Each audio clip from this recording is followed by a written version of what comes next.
जय श्री श्याम। मैं new RS fashion से कविता आप सभी का स्वागत करती हूँ।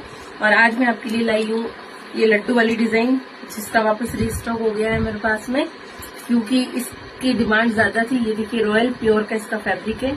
मैंने भी वेयर कर रखी है, पहनने में बहुत ही कंफर्टेबल है ये।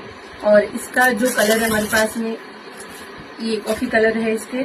और जिनको गेवर के अंदर जो चाहिए तो गेवर में भी हमारे पास में कलर आ गए हैं।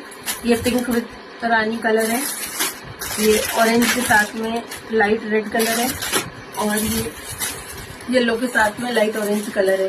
तो आप लोगों को घेवर वाली डिजाइन चाहिए या फिर लड्डू वाली चाहिए, जो भी आपको चाहिए आप स्क्रीनशॉट्स लेके अपना ऑर्डर मुझे व्हाट्सएप पे मैसेज कर सकते हैं। और दूसरा, जो भी पार्सल आपके जाते हैं उनमें 5 से 6 दिन का मिनिमम टाइम लगता ही लगता है। तो आप लोग कोई भी टेंशन ना लें कि हमारा पार्सल अभी तक नहीं पहुंचा है। आपके पार्सल कहीं नहीं जाएंगे, आप तक पहुंच जाएंगे।